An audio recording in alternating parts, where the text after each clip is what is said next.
While I know that not everyone around the world celebrates Thanksgiving, and my buddies up in Canada celebrated it last month, this time of year has become one where we traditionally look back at the year we've had, look forward to the next, and reflect on both the good and bad things that have happened to us. While I'm going to leave the full retrospective for the end of the year, including coverage of which stories were our most popular and things like that, we've put some thought into 5 news stories or facts from this year that we think you, as our readers and viewers, are probably grateful for. Naysayers of electric cars have often maintained that electric vehicles aren't capable of being as exciting in motorsport as the internal combustion engine.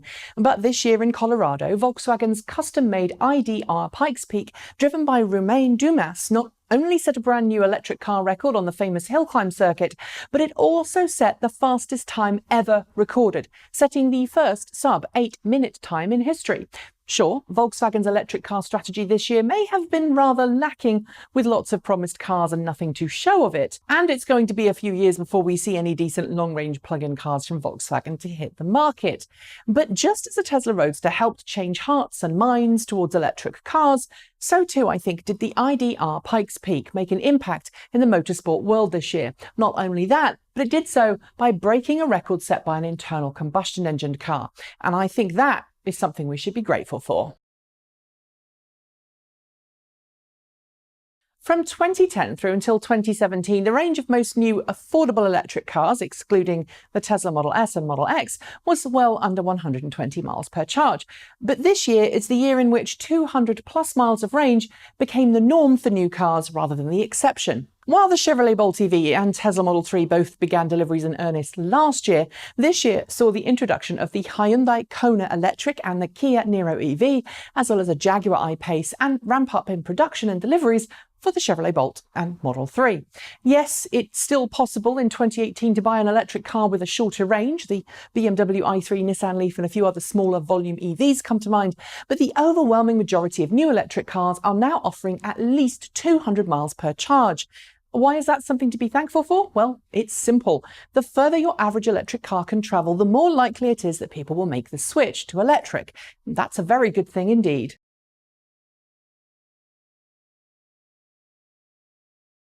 Over the past 5 years, we've seen a great increase in the number of publicly accessible charging stations, but this year we saw for the first time some true expansion to rapid charging networks for intercity travel. Sure, the Tesla Supercharger network has been around since 2012, and it's been constantly improving since then.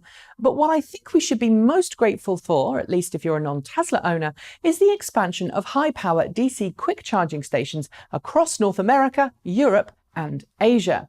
In the US, Volkswagen North America's court-mandated Electrify America network kicked off in earnest, offering multi-stall charging along major US routes. And while, yes, there were some teething problems at the start, the network has been built to include 150 and 350 kilowatt DC quick chargers, which future-proofs the network for the next generation of EVs. Similarly, we've seen an expansion in Europe too, with many new electric car charging stations coming online across the continent, as well as, gasp, some petrol stations getting their own electric car rapid charging stations too. As more and more companies get on board with the idea of electric cars, we've seen an increase in electric car choice this year. While many have been aimed at offering longer range, at least for a higher price, it's had a knock-on effect of reducing used electric car prices too.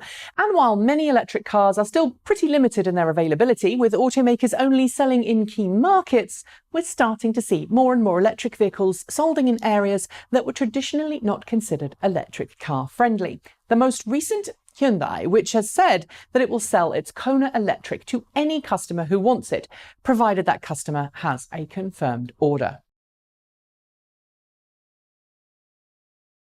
Historically, Tesla's quarterly earnings reports have told a tale of rising costs and widening losses, despite an almost continuous improvement in automotive revenue, production and sales.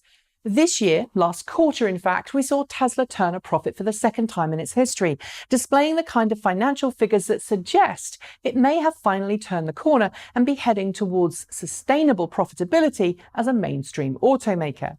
At the same time, we've seen Tesla's Model 3 eclipse other mainstream models in the luxury car segment, outselling every other luxury car out there across the US and Canada. Why should we be grateful for that? Well, it's pretty simple. If Tesla's doing well, and it does now seem to be, then it's less likely that rival automakers will dig their heels in on electric vehicles.